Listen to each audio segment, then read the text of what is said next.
עצרו, אנחנו בשדה מוקשים! סמק! לא עושים עכשיו. שקט אילן, אתה רוצה להביא לפה את כל הצבא הסורי? זהו, אין כבר דרך חזרה. אבל אין שום סיכוי שנצא מהשדה מוקשים הזה בחיים. לא, לפחות נמות כולנו ביחד. זה לא מצחיק לך. יש כאן איזה 100,000 מוקשים. לא חייבים לזחול את הדרך שלנו החוצה.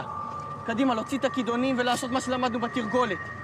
קדימה, ברגע שמגיעים למוקש, אנחנו חופרים סביבו, מוציאים אותו בזהירות ומנטרלים אותו. זאת הדרך היחידה שלנו לצאת מכאן. קדימה. אם לא נספיק עד הזריחה... אנחנו נספיק עד הזריחה. קדימה. לפעול בזהירות.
On your way to the airport. No rest for the wicked, huh? What?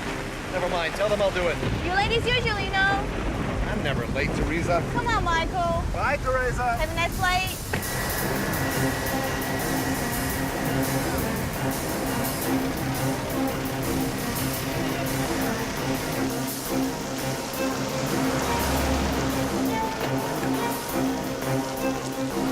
Kevin, so we do it again. Yes, sir. Listen, I want you to give this to Sheila. It's copy for tonight's news. I'll send it to the airport uplink. Okay. I thought you weren't going to make it, sir. I always make it, Kevin. Right. Good evening, ladies and gentlemen. Welcome. My name is to the Michael last night Greenspan. update with non-stop Thomas, service tonight and you beat me to it. Yeah. Please fasten your seatbelts and enjoy. I'm an investigative journalist, one of those guys you see on the evening news. Sometimes our efforts bring about long overdue changes. Other times, what we do is debatable. We seldom have answers. Our job is to raise the questions. Some stories put life and death on the line, and some touch something much deeper. Some would say much higher. It's a story like this that put me on tonight's flight to Tel Aviv. How I got here started with a phone call from an old friend.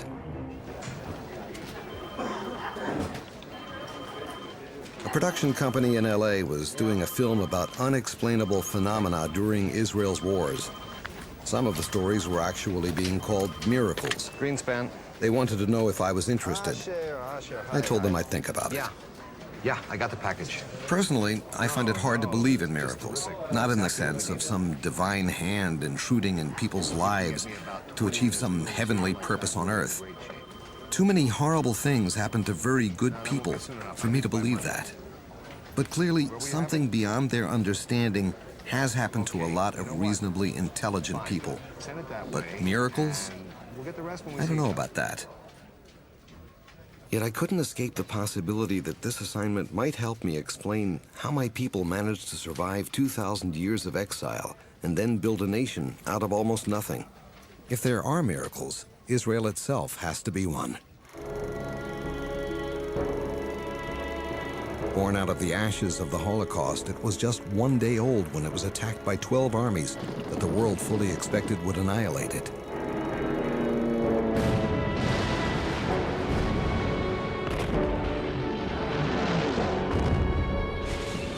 There was one tank and 5 cannon with which to fight back an armada against them.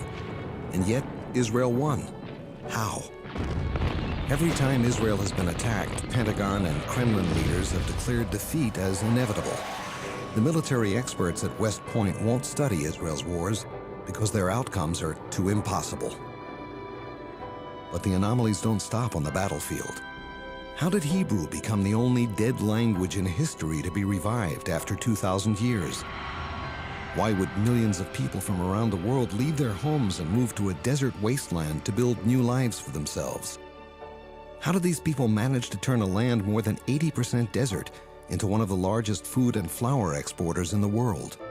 Why have incredible achievements in science, medicine, and new technologies happened here in greater concentration than anywhere else? There are no logical answers. Some say these things can only be explained as miracles. But are they? I decided to take the assignment. I didn't tell the producers. I felt I had to. Hello? Hi, Rami. Yeah, I want to meet as many as I possibly can. Ladies and gentlemen, we will soon be landing at David Ben-Gurion International Airport. Please fasten your seatbelts for the rest of the flight, and welcome to Israel.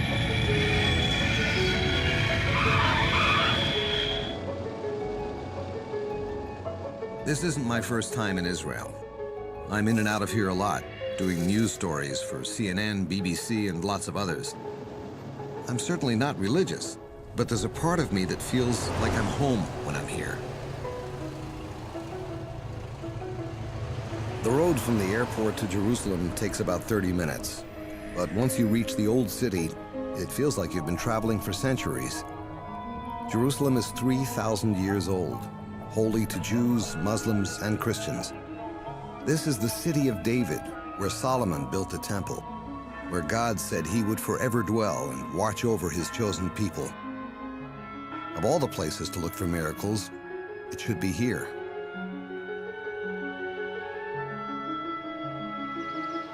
I'm staying at the American Colony Hotel, as I always do. It's a favorite haunt for writers and journalists working in Israel. Maybe because it feels like some place where Hemingway would have stayed.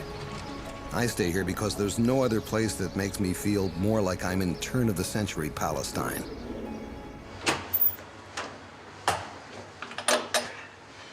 Room 6 of the American Colony Hotel. It is a wonderful place, but I won't have much time to enjoy it. I have just 12 days. 12 days to find the truth and tell this story, whatever it turns out to be. It's not enough time, but there never is. We begin tomorrow.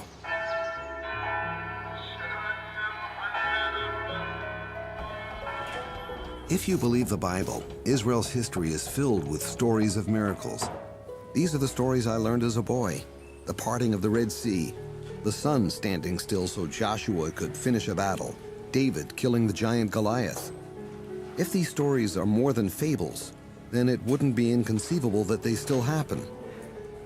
Today I'm investigating such a story. 2 miracles that supposedly occurred in the same place centuries apart. 8 miles north of Jerusalem is a forgettable backwater town called Michmash. Most people have never even heard of it. But 2 parallel stories apparently occurred here almost 3,000 years apart. One story is in the Bible. The other is recorded in the British war journals of World War I and in the personal memoirs of English Brigadier Major Vivian Gilbert, who was here in 1917. If a miracle took place here, I want to find out for myself. Historian Meir Halevi agreed to meet me and discuss what has been called the miracle at Michmash. This place called the Valley of Michmash, and this is a historical place where we can see, according to the Bible, the big rock, Sinai, and the other big rock, Botetz. And here we have a living stories, a living history coming out of this place. I'm also meeting historian Yehuda Noblach, who has studied the events that took place here. Wadi Mukhmash used to be the main way of going from Jericho to Jerusalem. The most recent story is times of the British. In 1917, the world was at war.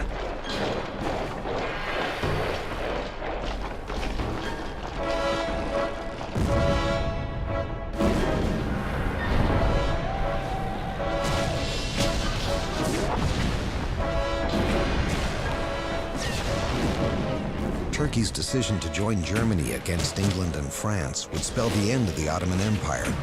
The Turks had ruled Palestine for 400 years. In September, General Allenby arrived in Cairo. By December, Jerusalem was in British hands.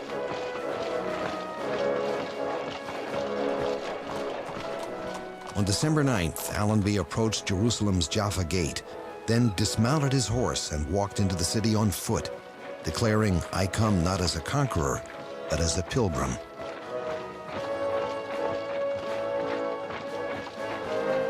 Brigadier Major Vivian Gilbert was there.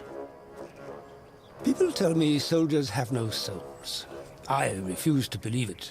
I know what was in our thoughts that day.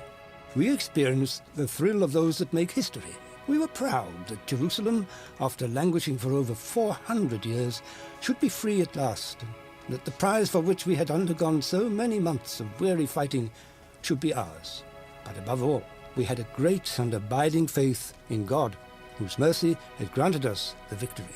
We felt that somehow it was worth the privations, the heat, the thirst, the loss of comrades who had been more than brothers, the sad memory of lonely graves in Judean hills, the wounds and weariness, to free the Holy Land forever. February 18, 1918. It had been 2 months since we took Jerusalem. General Allenby has sent my brigade to capture the Turkish garrison at Michmash before the invasion of Jericho. We fully expect the Turks to mount a counter-offensive to try and retake Jerusalem. It will only be safe when we have liberated all of Palestine.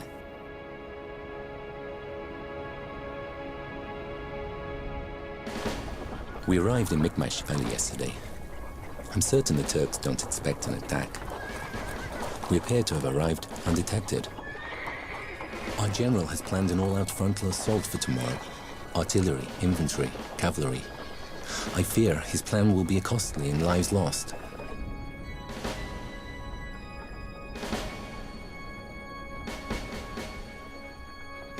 Earlier this evening, I decided to see what we'll be up against tomorrow. I took 2 men with me to scout the Turkish camp on the cliffs above the valley.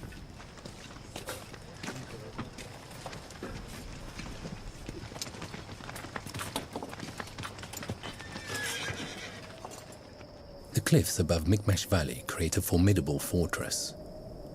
Any attempt to climb the canyon walls would be to invite almost certain suicide. Even so, if there was a way up the cliffs, it would catch the Turks by total surprise.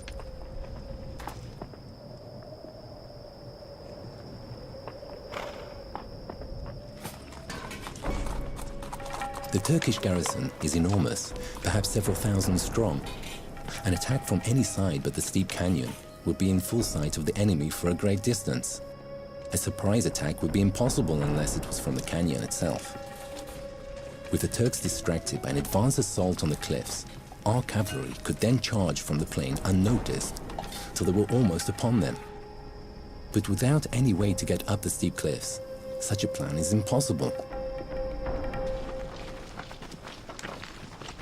All night long, I've not been able to escape the thought that I've read about Michmash before. It finally struck me when I opened my Bible. The stories in the book of Samuel. The prophet recorded a battle that became a miracle, that took place in this same valley and on these same cliffs 3,000 years ago. The enormous Philistine army was garrisoned on the plain above the valley of Michmash. They were fearless and brutal. the raiding parties raped and pillaged the people of Israel without mercy. They seemed unconquerable. The last thing they expected was an attack, certainly not from King Saul of Israel. Any approaching enemy could be seen from miles away. An outpost guarded the steep cliffs down to the canyon, the only possible path for a surprise attack, and the cliffs made such an approach almost unthinkable. At the far end of the canyon, King Saul's, Israel's first king, had a force of barely 600 men, camped in the same place where we sat now. Saul's army was demoralized and weak. Only Saul and his son Jonathan even had a sword. The Philistines had not allowed any blacksmiths in Israel, fearing the Israelites would make weapons to defend themselves. Saul was beside himself as to what to do. But Saul's son Jonathan was not intimidated by the Philistines. A young man of faith and a lot of courage, Jonathan slipped out of the camp one night with his armor-bearer to go find out if God would bring Israel a victory over the Philistines. The two men ventured into the moonlit valley, knowing they would easily be seen by the lookouts at the Philistine outpost. אם הם יגידו לנו לעלות אליהם, זה סימן שאלוהים ייתן לנו ניצחון גדול על הפלישתים הערלים האלה. אבל אם הם יגידו לנו לחכות כאן עד שהם ירדו אלינו, נחזור למחנה. כי זה יהיה האות שאלוהים לא ייתן אותם בידינו. אני איתך בלב ובנפש, יונתן. בוא, הבה נתגלה בפניהם. Where did Jonathan get this idea? There is no logical explanation to that. Every rational and reasonable person will definitely identify this mission as a suicide mission. To go with one sword against all this army, this is a suicide mission.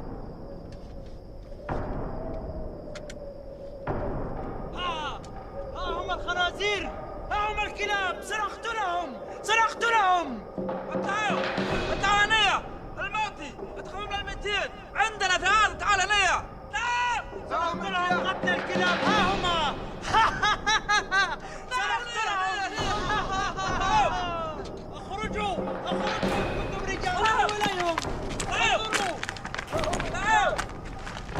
انظروا عليهم، خذوا باب. لا ضعوف، تعال.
Without gathering their weapons, the soldiers began running away in all directions.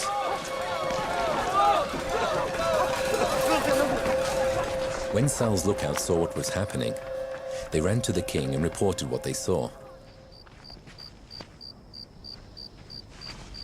אדוני המלך, התעורר, התעורר. אומר, מה העניין? הפלישתים מלכי, הם בורחים. אתה מעיר אותי כדי לספר לי מעשיות? לא מלכי, זאת האמת לאמיתה. עוד מעלתו, ראינו זאת במו עינינו. מה ראיתם? הם נלחמים זה בזה בניסיון לברוח. לברוח ממה? לא יכולנו להבחין, אבל ראינו כי הם נסים לעבר הגבעות. מהר אבנר אסף את הצבא? כן, אדוני המלך. היכן יונתן? אני יודע, מלכי, הוא לא בעול שלו, כבר בדקתי. אז מצא אותו, ותאמר לאחי הכהן שהביא את ארון האלוהים. נתן, קרא ועינה. Meanwhile, the tumult in the Philistine camp reached pandemonium. In their panic, the Philistine soldiers were killing one another in a frenzied attempt to escape the massive army they thought was attacking them. The Bible says that panic struck the whole army. The ground shook. It was a panic sent by God. Saul ordered the high priest Ahijah to bring up the Ark of the Covenant to inquire of God what he should do.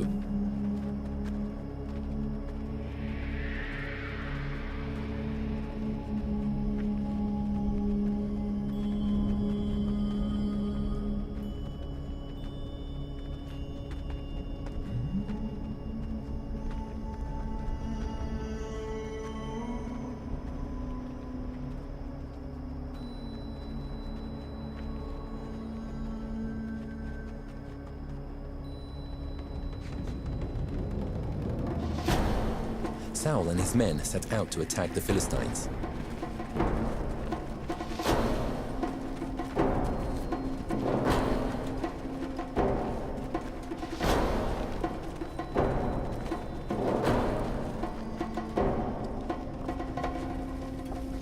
Reaching the abandoned camp, they picked up thousands of weapons left behind by the fleeing Philistine army. Saul and his men would chase them down and realize a great victory over their oppressors. The Bible declares, the Lord rescued Israel that day.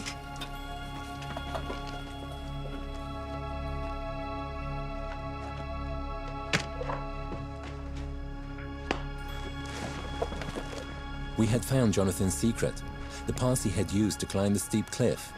The Turks would never expect an attack from the cliffs.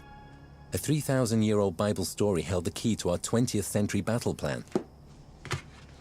Gilbert, this is outstanding. I wondered. I prayed that God would repeat history. Mount up!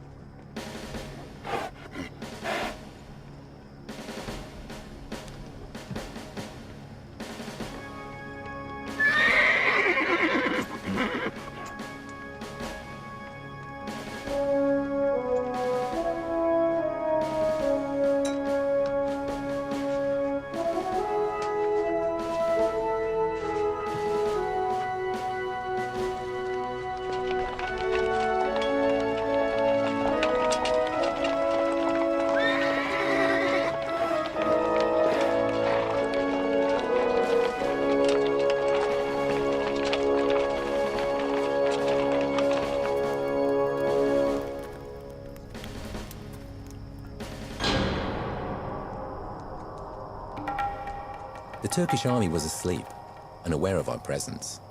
Together we were about to repeat a 3,000-year-old story.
نحن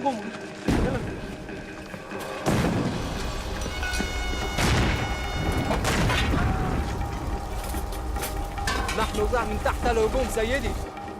الجنرال الإنجليزي ألمبي يمكن قابل جيش لمكماش. وألمبي والمغلازة. يتيجت.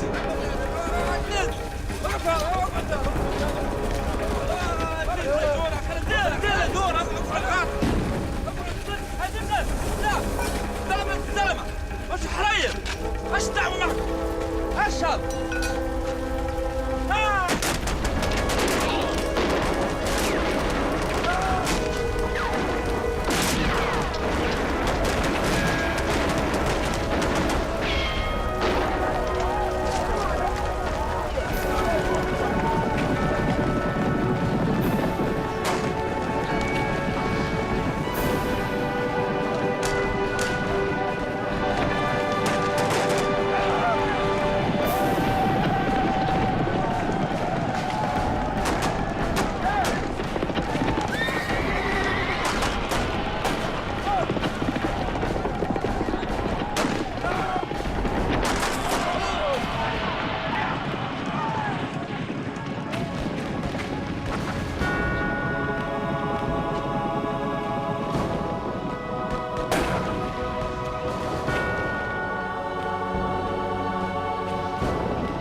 And so, after thousands of years, British troops successfully copied the tactics of Saul and Jonathan.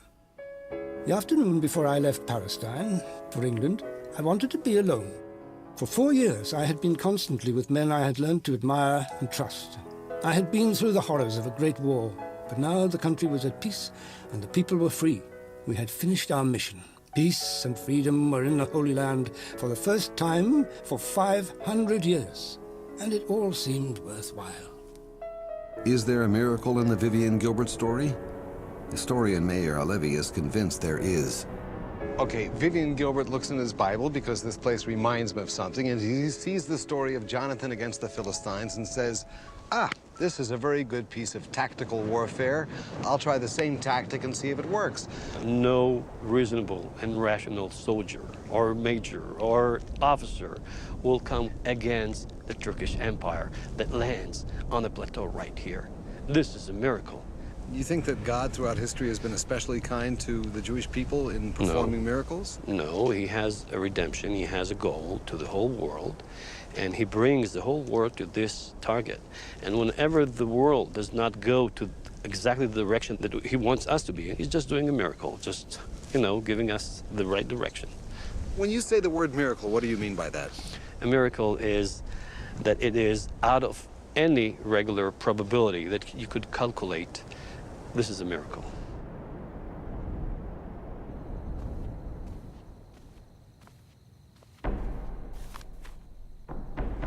Was there a miracle at Michmash? How could Jonathan, an inexperienced swordsman, manage to kill 30 trained Philistine soldiers by himself? Why would the entire Philistine army mistake Jonathan's attack on the outpost for an army so big they decided their only hope was to run away? Is it a coincidence that Vivian Gilbert read that particular Bible story on the night before his troops were scheduled to make a frontal assault on the Turks, a battle plan that probably would have cost the lives of many of his men? Why did the Turks think Gilbert's small band of men was actually the entire Allenby army of nearly 100,000 troops? Even so, how did Gilbert manage to kill or capture the entire garrison with only a company of soldiers? Good tactics or sheer luck just don't explain it. Maybe a miracle is the only logical explanation. The entire British campaign in Palestine in World War I is filled with such unexplainable stories. Consider this incredible discovery.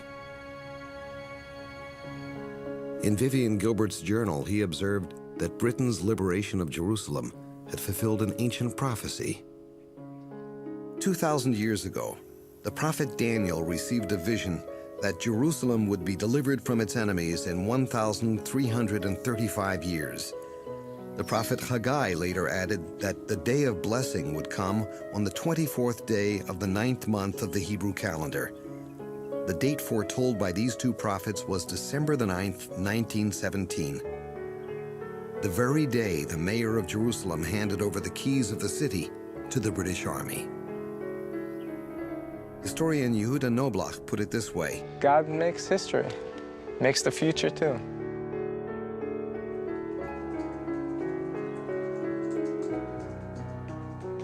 If God makes history, how can I understand why so many terrible things have befallen Jews over the centuries? How can I explain the destruction of Israel by the Romans, the pogroms of the Russian Tsars, the Nazi Holocaust? Where was God in history at those times? How can I believe in a God that would allow such horrible things to happen to his chosen people? Chosen for what? For me, today raised more questions than answers.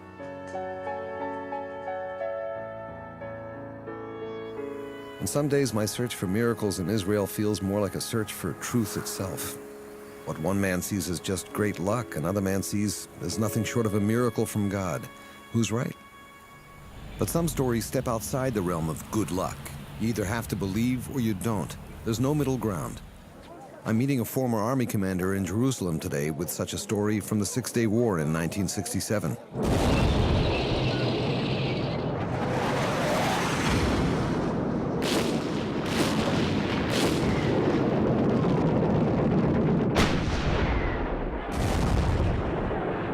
The Six-Day War, fought and won in just 6 days, has been called by some a true miracle.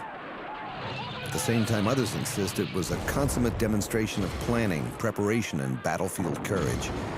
Whatever your position on miracles, it was certainly against all odds.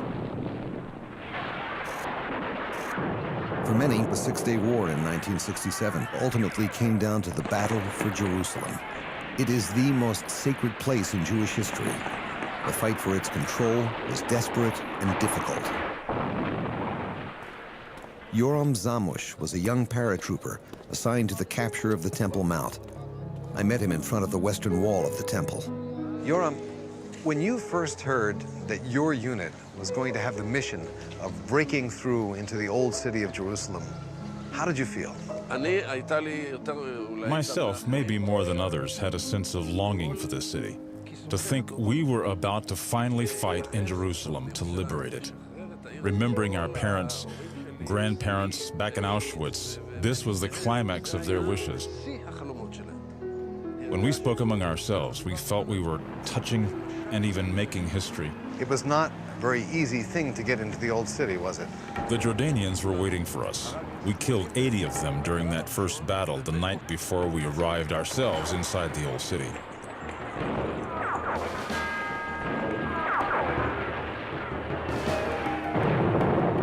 It was a very difficult battle. We lost a third of our unit. There were more than 86 casualties. Hundreds were wounded. רגע, חכו רגע. קח צעד קדימה. קדם אחד קדימה. The city seemed deserted, but there was a danger of snipers everywhere.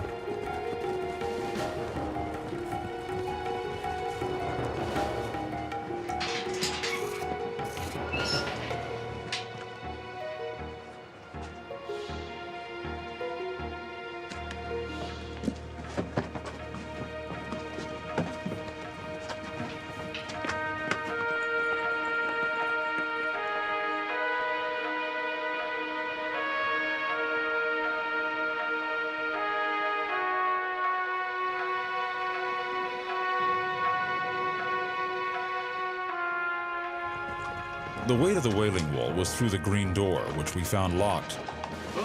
An old Arab man suddenly stepped forward and, speaking in Hebrew, greeted us. He said he wanted peace in the holy city.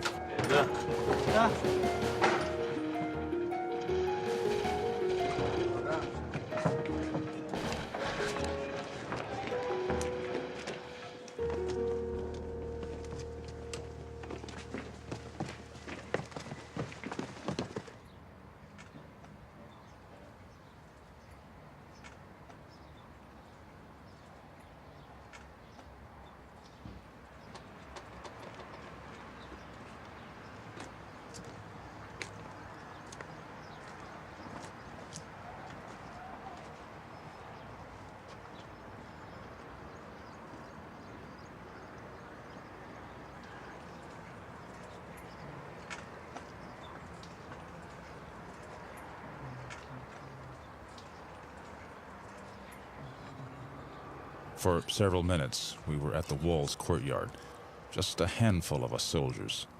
Those first minutes were so quiet, no gunshots. We all prayed, even those of us who weren't great believers. We all wanted to be part of the Jewish people at that point.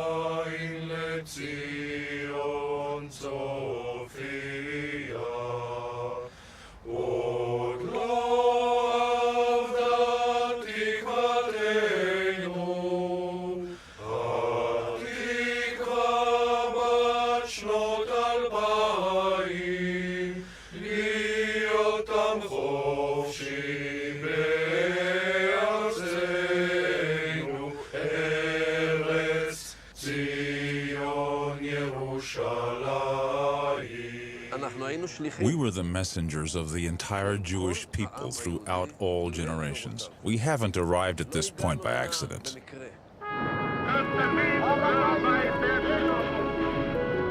It was June 7th, 1967. News of the liberation of Jerusalem spread like wildfire throughout the country. Tank commanders stopped to pray. Soldiers on the front lines cheered. The nation celebrated.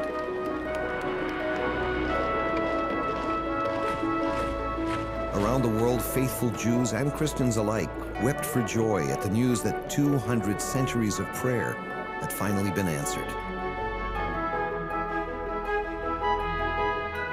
One man who came to see for himself had a very special reason to thank God for this victory. He had been here before, exactly 19 years before, on another night, fighting another battle for this very same city. Ezra, 1948, you were a soldier in Israel's army, fighting for independence. Right. What happened to you? We were told that we were going to liberate the whole city. We felt flying, reaching the skies from excitement. It was a dark night, but through the dark, we could see the flashes of the blows of the bombs, and we could hear the voices of the explosions. And I saw that the bombs are blowing nearer and nearer to where we sat. קדימה חבר'ה, עוד מעט שעת השין לפריצה. שימו לב, יש להם צלפים. לכן קסדות על הראשים, רצועות מתוחות וחגור מלא.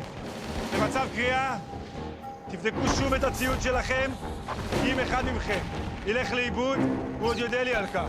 ברור? כן, המפקד. בהצלחה.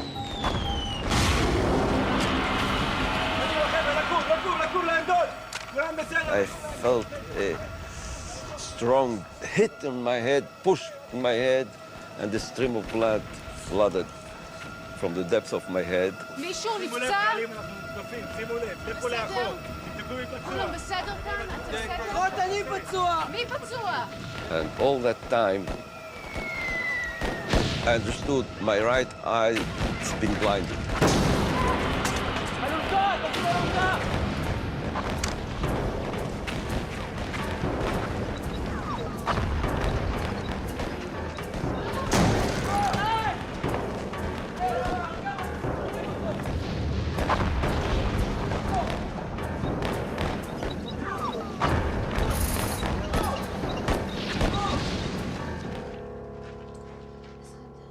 They took me to the surgery room, and the operation lasted the whole day, from morning to the evening.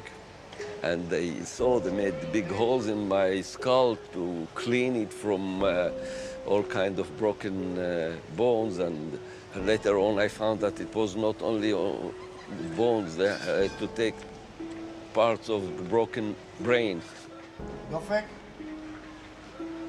I suddenly thought maybe that's the end. Maybe I was bordering between life and death. A sudden tremble. And I felt I was facing God. I can't say how. It's above what I can say in words. I felt he was waiting for my prayer. No, I won't wait. Let him wait. He has so many things to do in his word. So what shall I ask for? I wanted to live. So I said, God, my life is in your hands. You decide it. But if you're waiting for me to ask for anything, I would like so much to hear the word that Jerusalem has been liberated.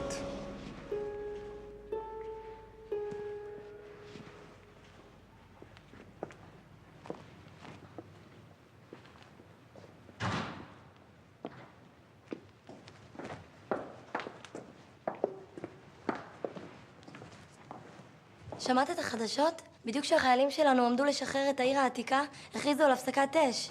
לא שחררו את העיר העתיקה? לא. I can't imagine how hurt I felt. I got out, with the time. I survived miraculously. I managed to get married, to have children, but I live in the other side of the wall.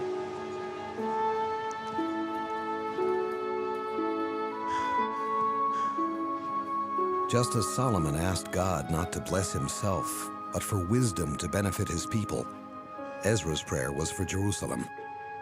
It seemed to go unanswered. What was it? For what did I break my head? For what our boys were killed? But maybe thanks to this prayer, after 19 years, came the 6 Days War, and I got the news. Jerusalem's been liberated, the Temple Mount in our hands. How did you feel when you heard that? Did you remember the prayer that you had prayed back then, when 19 years later Jerusalem was finally liberated? I felt such a joy that it can't be parallel to anything. We are getting back! I felt I caressed the skies from excitement. You still feel like it was your prayer that was answered? Not only mine. I'm sure there are more people who prayed for it.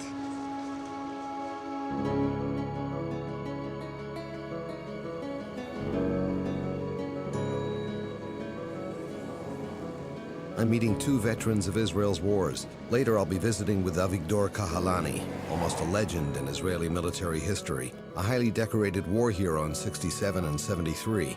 I'm told he has an amazing story of survival to tell me. But first, I'm driving up to the Golan Heights, a land of gently rolling hills and beautiful valleys that form the northern border between Israel and Syria. I'm going there to meet David Yaniv, a veteran tank commander in the 1973 Yom Kippur War. David, this must bring back a lot of memories for you being up here. I'll tell you something, this is such nostalgia for me, especially after so many years, just to walk in the same place where I used to be. This area over there, just in front of us there, if you can look there. We were on foot trying to find a way to get to this village.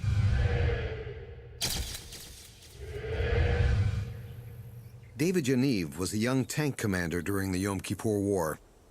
We met on a windswept hillside just above a battlefield that holds some incredible memories for David and his comrades.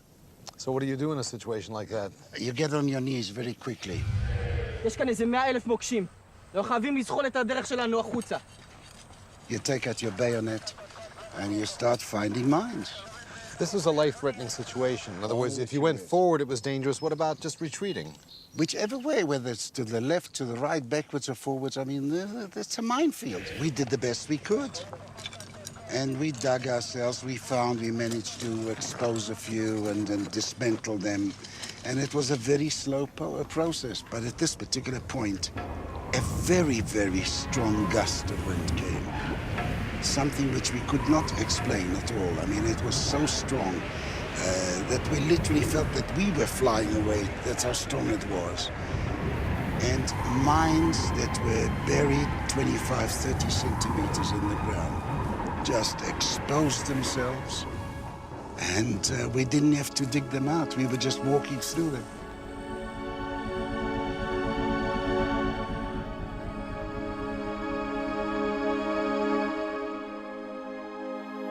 This is something I gather you hadn't seen the likes of before. No way did we see that. In fact, when we came back, nobody could understand that. And of course, we didn't think of it as a miraculous thing from God or anything. We just thought, well, that was just a fluke, a wind that came, which we couldn't explain, and that was it.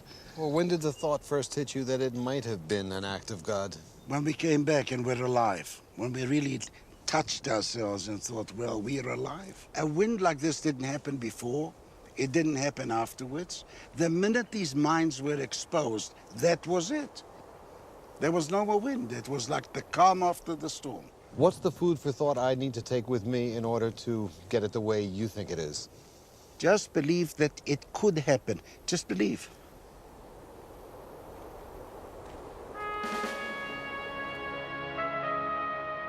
To many Israelis, there is no more powerful symbol of the struggle that Israel has endured to survive than this place, the Armored Corps Museum and Memorial at Latrun. But an equally powerful symbol of Israel's defiant struggle to survive is the man I'm going to meet today. Avigdor Kahalani is one of Israel's most famous war heroes. His personal story is legendary. Avigdor, tell me about your first war. The first time I fought in '67, in June. '67, six-day war. I was a company commander. I had a mission to go to El Arish. It's the capital of the Sinai. נועה, אל העריש! הנה, שמעת מה שהמפקד אמר? תחנה הבאה אל הריש. כן, המפקד! What was about to happen to Avigdor Kahalani on the road to El Arish has become almost a legend in Israel's history, told to school children, remembered by almost anyone you meet on the street to whom you mention the name Kahalani.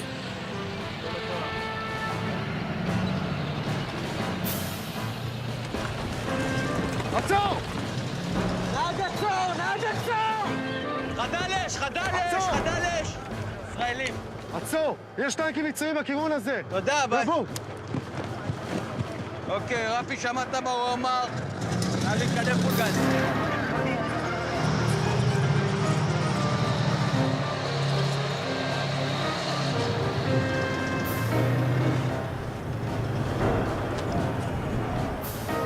נהג עצור, נהג עצור.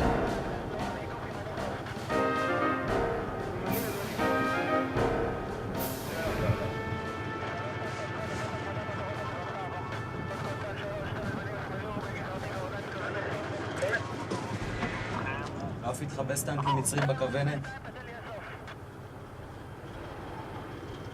אני רואה רק חפירות, לא טנקים.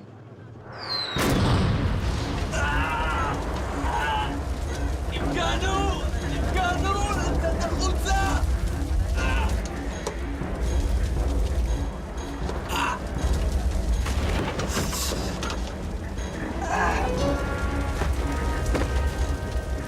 As suffocating flames overpowered Kahalani's struggle to escape his burning tank, he drifted into unconsciousness. Before him passed the story of his life, his mother and father, his childhood friends, his family, his fellow soldiers, the faces of those he loved and cared for, those who cared for him, those he would never see again as his body resigned itself to death. Kahalani was suddenly, inexplicably filled with an overpowering desire to live. He summoned a strength he had never known. Avigdor Kahalani would not die this day.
I was in the hospital almost a year. 60% of my body was burned. I had 16 operations.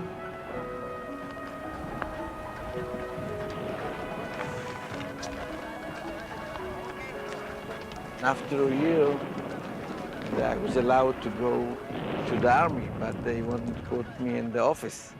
And I took the paper, and they wrote my medical profile 31. And in Israel, the maximum is 97. I took the paper, I cleaned it up, I wrote 97, and I go back to the tank. Why in the world did you go on again? You know, my father, when I joined to the army, he told me, look, my son, you're going to join the army. This is your turn. You're going to hold the flag on your hand and the flag of the country. Don't open the hand. It was a miracle for me to survive. In 73, you go into battle again as a commander, right? Tell me what happened to you in that war.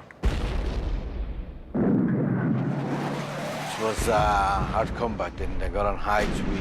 We lost 2/3 from the Golan Heights after less than 24 hours. My mission was to protect the area against the Syrian, and it was hard. We fought for 4 days. From Shabbat is Yom Kippur, on Sunday, Monday, and Tuesday. And the hardest day it was during Tuesday that we almost lost the combat. Kahalani is given an order by Janusz, his commander, to stand his ground in the valley below their position. He has only 7 tanks left to face the Syrian armada. But when Janusz asks Kahalani over the radio how many tanks he has, he answers 41, just in case the enemy was listening in, he later admits.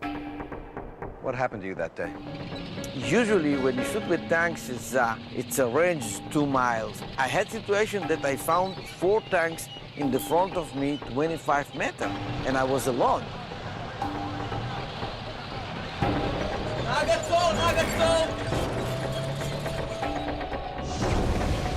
And I scream, oh my God, I shoot him!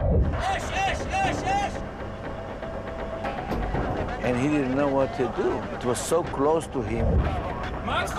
I thought I'm gonna kill him.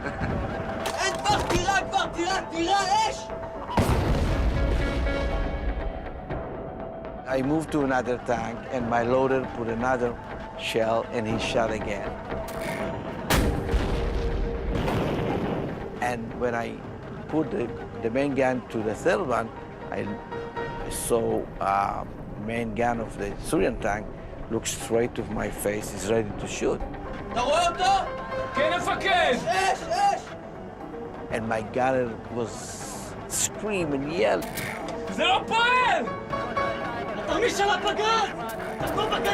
I saw the 115 millimeter look straight to my eyes, and he was ready.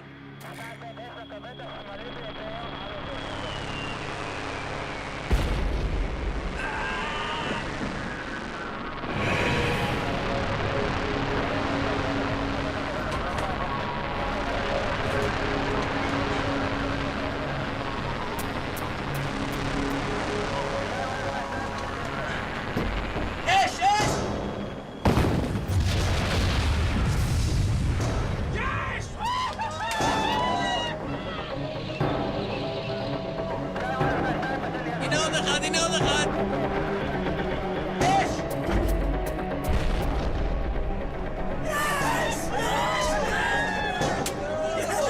This is some kind of a situation how we fought on the Golan Heights during the Yom Kippur.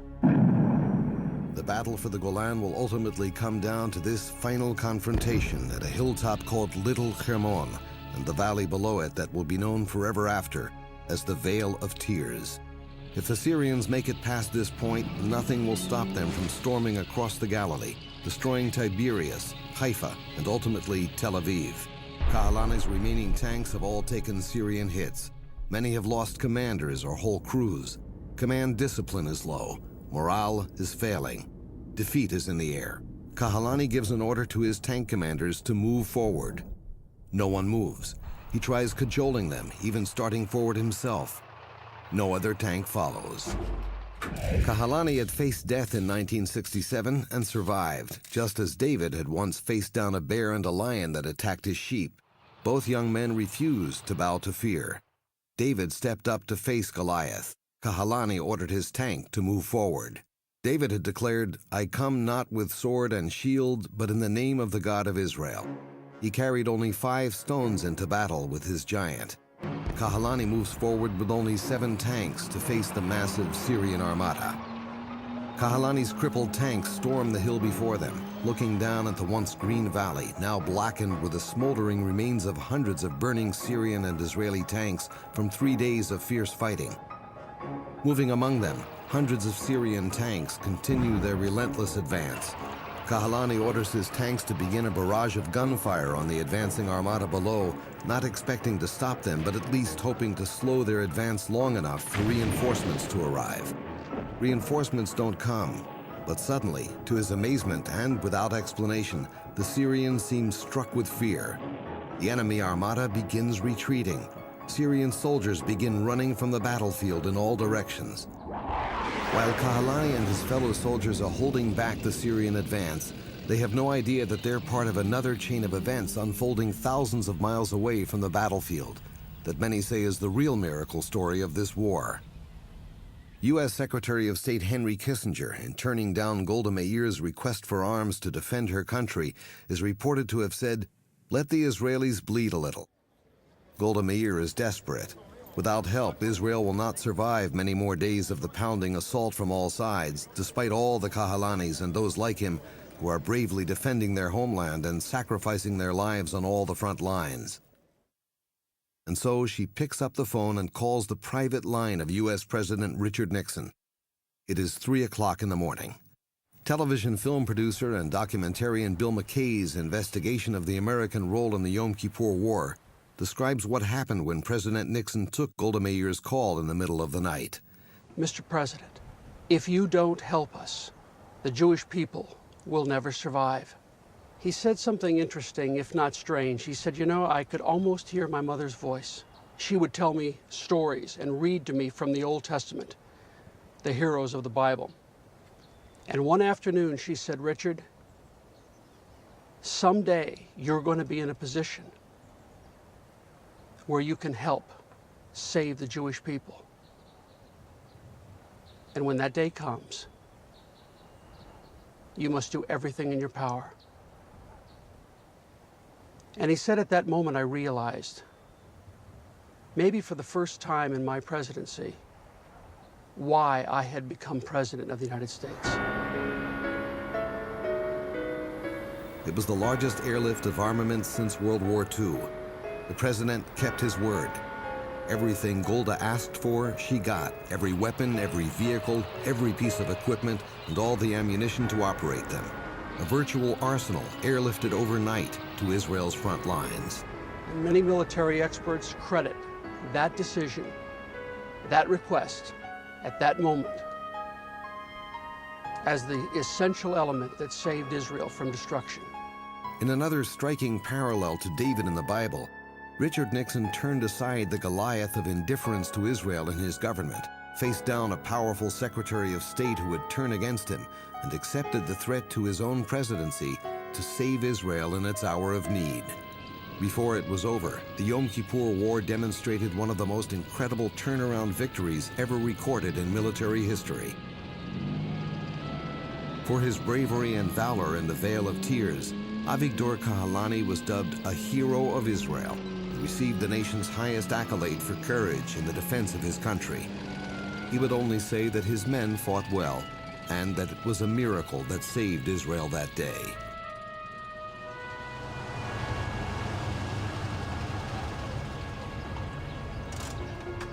The King David Hotel has played host to kings and queens, prime ministers and presidents, the world's powerful and famous. I'm here to meet a remarkable woman. Shula Cohen looks like she could be Whistler's mother or anybody's grandmother. Hi. It's an honor to meet you. But behind her quiet dignity is a woman of incredible courage and one of Israel's most famous spies. She claims her story is a miracle. Well, tell me, how did you become a spy in the first place? Well, I was born in Argentina. Is that where you met your husband? That was a whole different story. I was 17. It was Passover. أهلا بك في بيتي. Holiday was coming to an end. هؤلاء أولادي. That afternoon, this man, Joseph, came with his uncle and his sister. My father was very clever.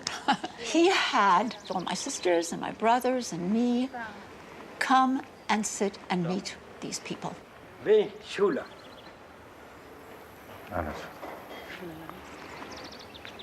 أيوة بنت لطيفة عندك. We had nothing in common with them. Joseph was 37 or something.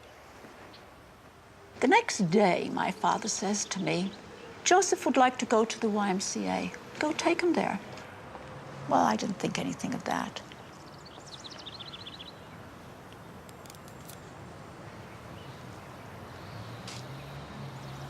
When we came home, my mother was preparing a big party.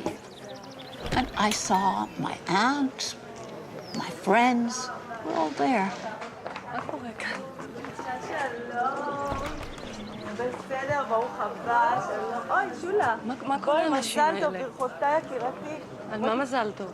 לא, זה בסדר. שולה. מזל טוב. מזל טוב. איזה מזל טוב? על מה? מזל טוב. על האירוסין שלה. את הראשונה, את מבינה? מזל טוב, מתוקה. מי היה מאמין שלה? I couldn't believe my ears. אמא? אמא? או, שולה, הנה את. צריך להלביש אותך לכבוד האירוע. אני לא מבינה מה קורה. מה כל הדיבורים האלה על אירוסין? יקרה שלי, אביך עומד להכריז הערב על אירוסייך. אני אומרת להינשא, מי זה? תראי, את מתחתנת עם איש טוב, אבל זה כל מה שאביך מוכן שאני אגיד לך עכשיו. תלבשי את השמלה הלבנה. אמא, איך הוא יכל? איך הוא יכל?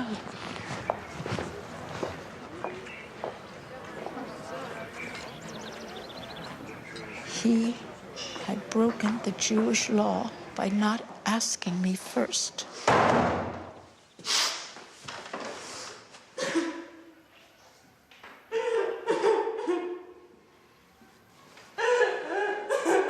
I don't think I ever cried that way in my whole life. I was married in Beirut. My husband paid for everything, even my dowry. His family was very wealthy. We lived across the street from a Jewish school. There was a custom in Lebanon that once a year, every school or club should make a party to celebrate the end of the term. But in Lebanon, if you had that size of a gathering, you had to go to the prime minister for a permit.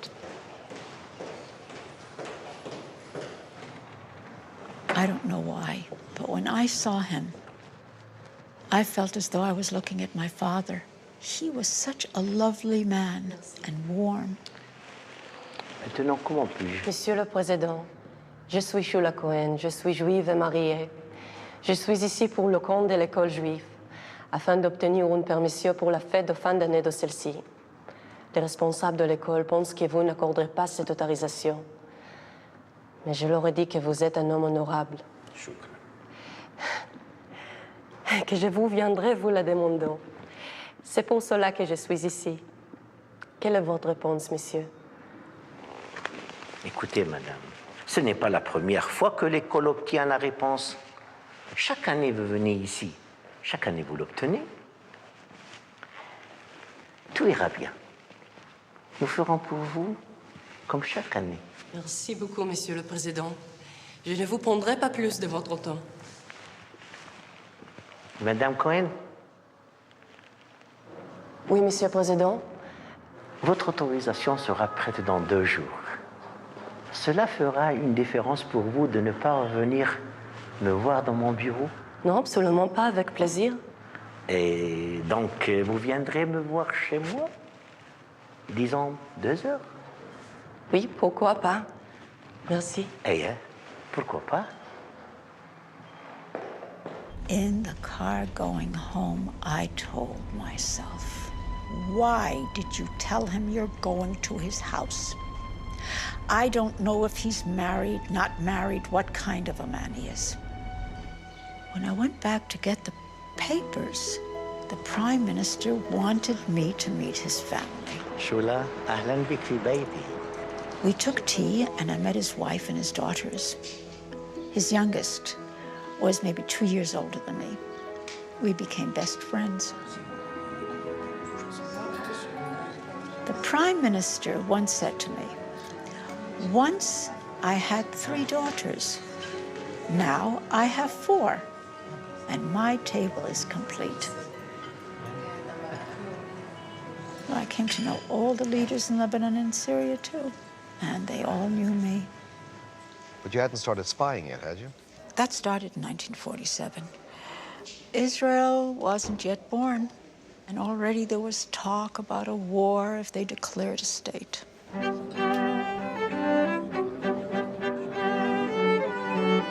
That Christmas, 1947, the Prime Minister had a big Christmas party.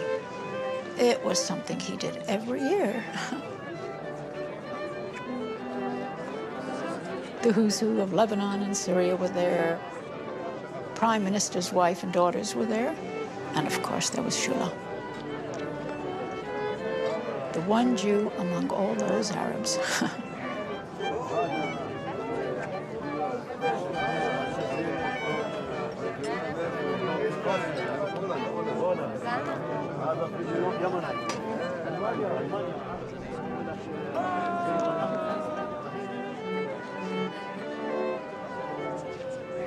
During the party, I overheard voices talking about attacking Israel.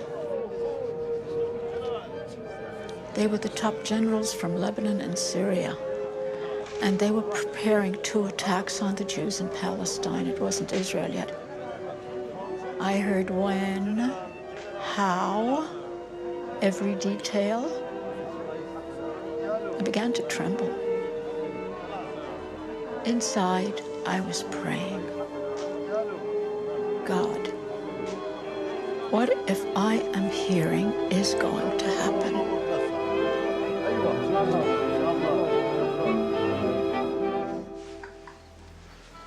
I couldn't sleep. I looked up at the sky and I prayed. אלוהים, מה שמעתי? כל כך הרבה אנשים ימותו. איזה אסון עומד לקרות? מה לעשות? מה לעשות?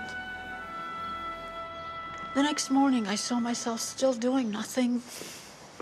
After thinking about it a lot, I remembered one of the things we learned in school was how to make invisible ink. נעימה? למה יקולו לaki? I made up as much of the liquid as I could.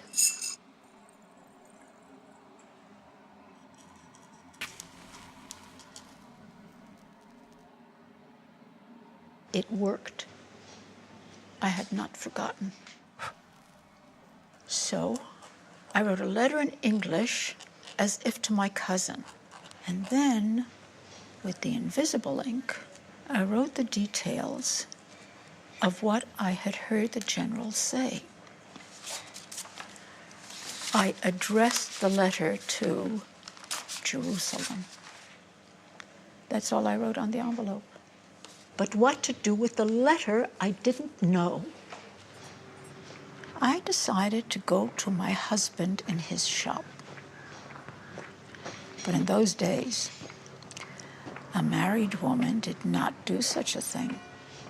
She would be looked down on. It was not done. But I had to go. وسنكون على اتصال. شولا، ماذا تفعلين هنا؟ أجئت من بيتك إلى هنا لتبكي؟ ابنة عمي في القدس وهي مريضة وستذهب للمستشفى لتجري عملية، وأنا لا أعرف شيئا عن هذا الأمر. أنا قلقة جدا ولا أستطيع أن أنام، ولقد كتبت لهذه الرسالة ولا أعرف إذا ستصل بسبب الخدود المغلقة. ما كان علي أن آتي إلى هنا يا جوزيف، لكنني لا أعرف ماذا أفعل. حسناً، لا تقلقي. دعيني أفكر. قد يكون لدي الحل. عندي زبون درزي وهو يسكن بجانب الحدود، ويأتي هنا كل أسبوع، وسوف يأتي بعد نصف ساعة. إذا أخذ الرسالة قد يستطيع أن يعطيها إلى أحد عبر الحدود، ولكن دعيني أسأله. تظني أن بإمكاني أن يرسلها إلى القدس؟ لست أدري، ولكن هذه أفضل فكرة خطرت لي. أن ترجعي إلى بيتك الآن، أن ترجعي إلى بيتك. أعطني، ارجعي إلى بيتك وأنا سوف أسأله حين يأتي.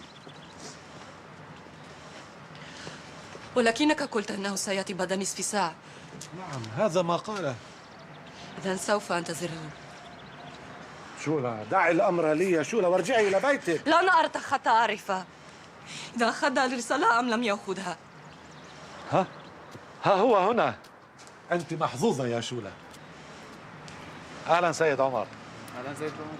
بضاعتك جاهزة وسوف يقوم العمال بتحميلها إلى سيارتك. شكرا سيد كوين. عمر، أود أن أطلب منك طلبا.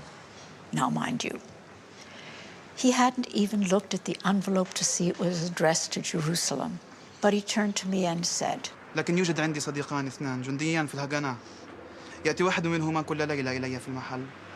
ربما قد تكون تلك الطريقة الوحيدة التي ممكن أن أساعدك فيها.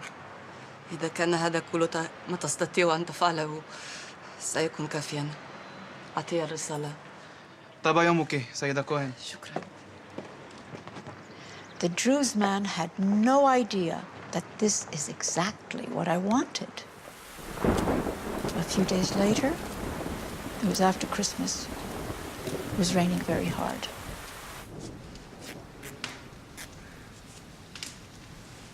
ما هذا؟ افتحيه وسوف تري بنفسك.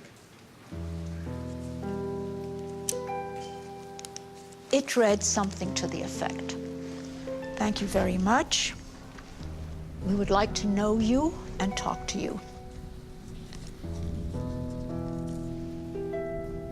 I thought about what Israel was asking of me.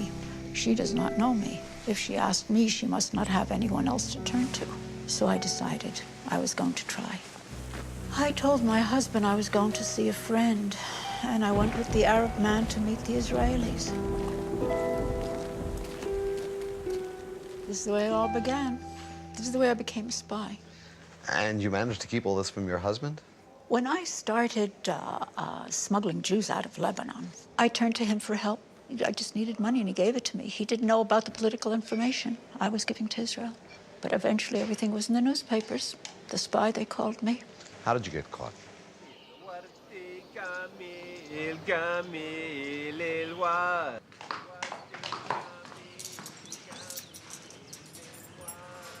I often received documents for Israel and then passed them on to whomever was supposed to get them.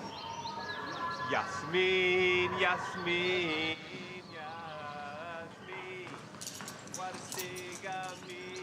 Yasmin, Yasmin.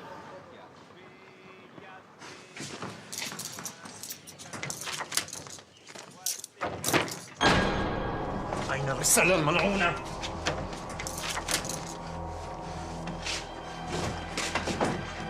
جيدوا هذه الرسالة، دمروا هذا البيت. لا يهون ماذا تفعلوا، عليكم أن تجدوا هذه الرسالة. أنا أعرف أن الرسالة هناك ولن أخرج بدونها.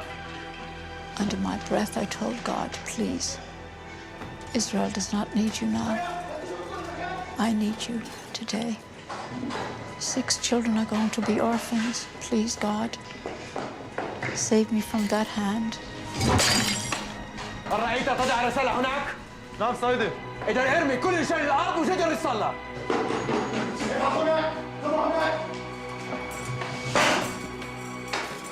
يا سمعت سيدي. إذا اكمل التفتيش. عار عليك تصرفك هذا. ما امرأة انجبت قبل زمن قليل؟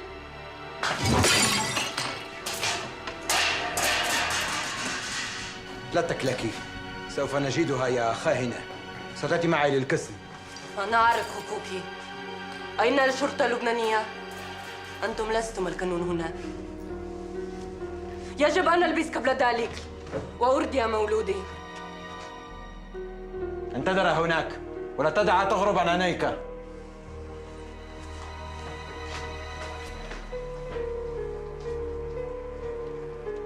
أنت متزوج؟ نعم، ليه ماذا؟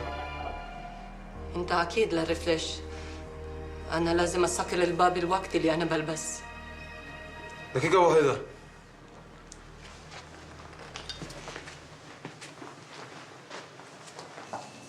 Michael, I don't know what you believe, or if you believe. But what I tell you is what happened. I put my hand under the baby's clothes, and there was the document. There is no way they could not have found it.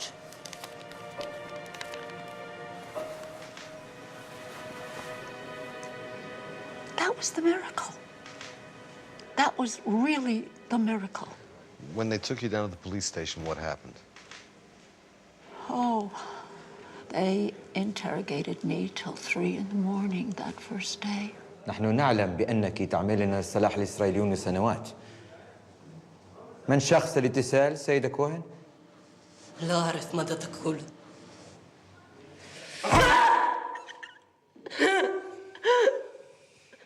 سيدة كوهن، نحن مثلك لا نريد أن نطيل بهذا الأمر.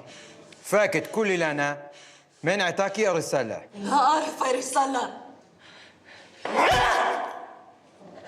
من هو مسؤول الموساد في لبنان؟ لست أدري. كم عميل يوجد في بيروت؟ لا أدري. من فضلك لا أدري.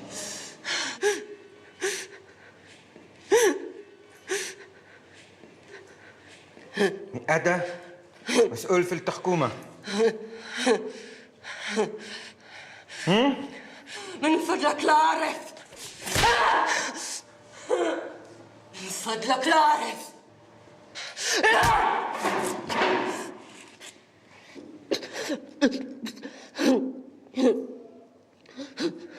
من فضلك أريد العودة من بيتي وأولادي.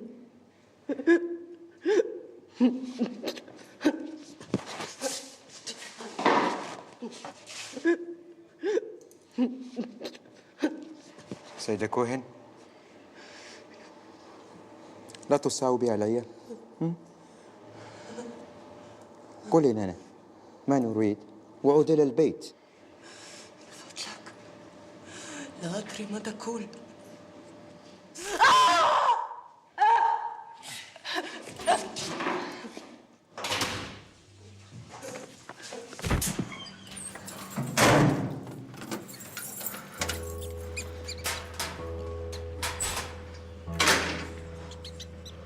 I was in solitary confinement for 2.5 years.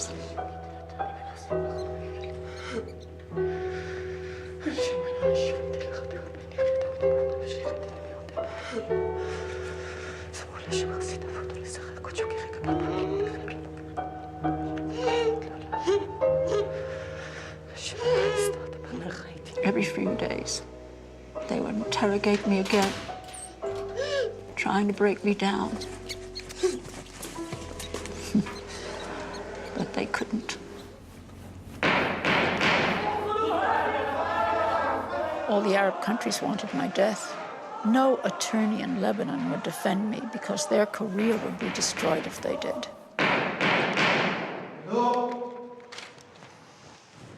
السيدة كوهين، لقد قمت بتسريب ملفات سرية بشكل غير قانوني لعملاء إسرائيليين. أليس كذلك؟ لا. السيدة كوهين، لقد قمت بذلك، ألم تقومي بذلك؟ لا أكذب. سيدة كوهين، لا تكذبي لهذه المحكمة. أنت عميلة الموساد، أليس كذلك؟ لا. نعم، أنت كذلك، وسوف تقولين الحقيقة أمام هذه المحكمة. اعلموا أننا لا نعيش وحدنا في هذا العالم. الله يجزيكم. السيدة كوهين! سيدة كوهين، قولي لنا الحقيقة. هذه فرصتك الأخيرة. سيدة كوهين؟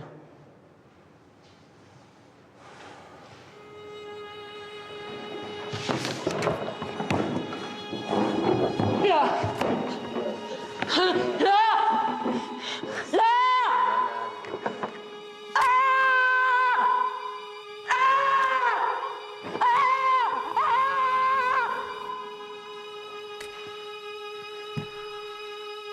The Arabs, the Syrians, they do what they want.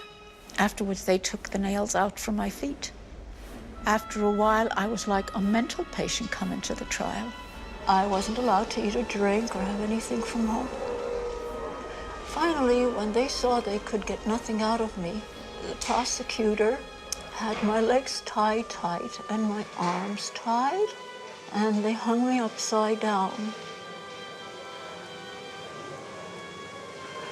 When the prosecutor gave the order, one whip went down and the other up, and the blood would come from my legs, and I would faint. And the doctor would check to see that I was alive, and they would begin again.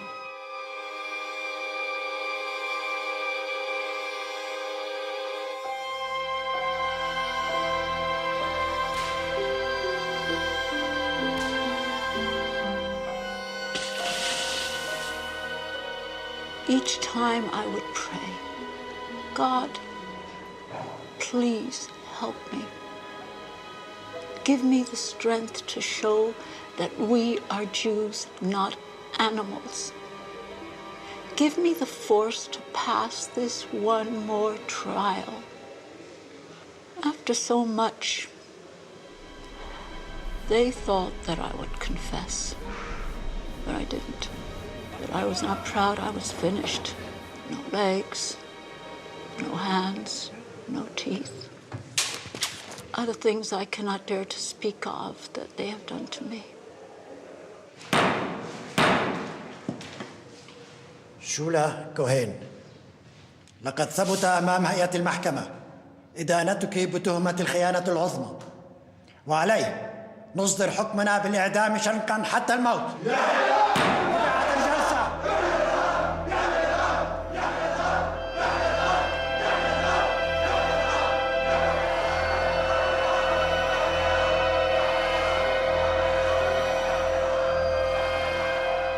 I was sentenced to death, even though they had no evidence.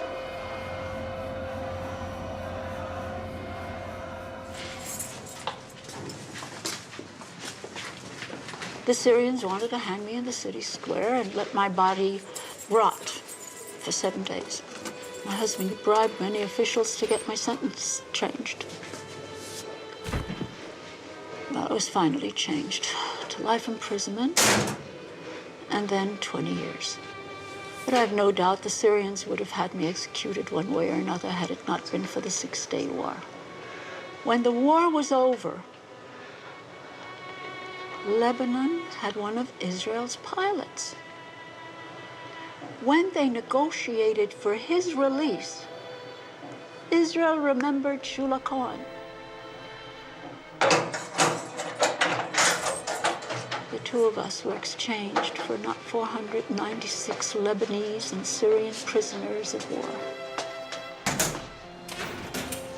When I came out, I told them I would not leave without my family. The Lebanese let them come. But they left behind everything. Our big house, everything we owned, we left behind. That's what my husband did for me. He gave up his own life for me. I was in the hospital for a month. I had 2 operations.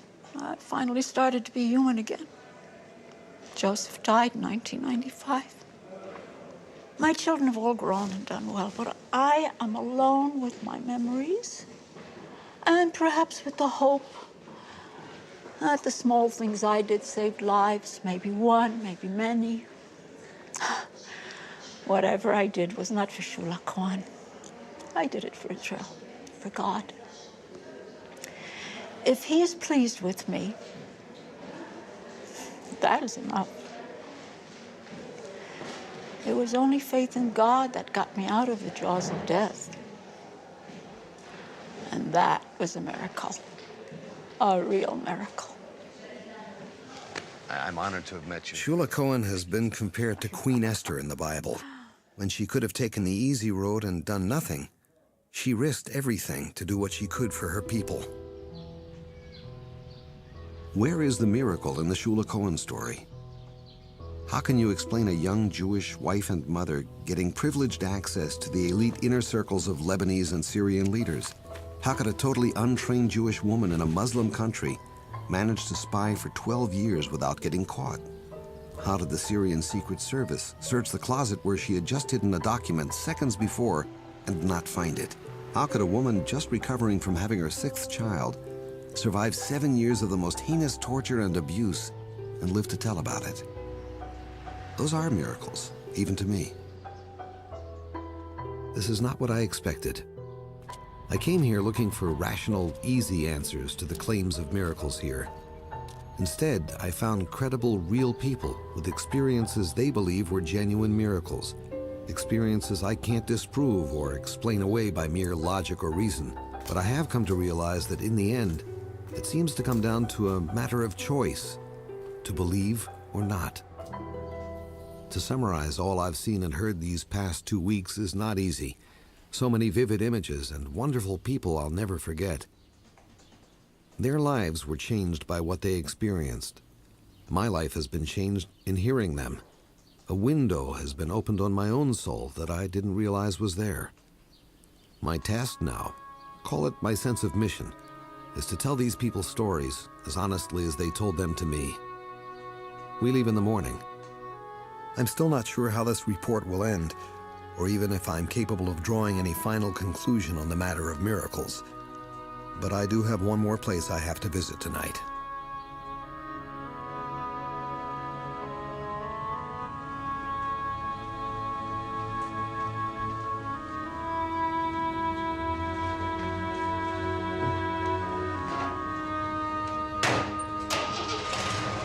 So what is a miracle?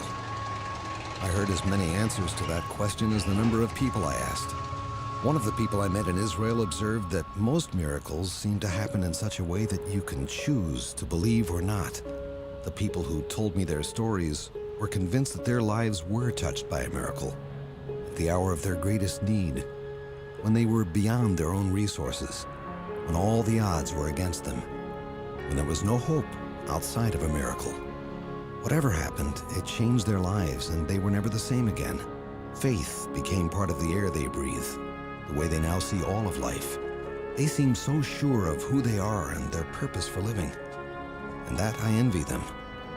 I'm still searching. And perhaps for now that's enough. Perhaps that's enough for any of us on this journey called life.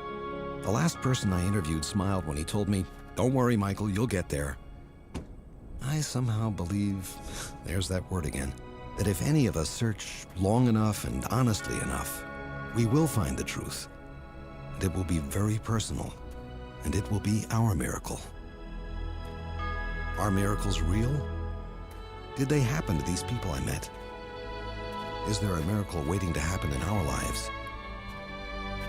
You decide.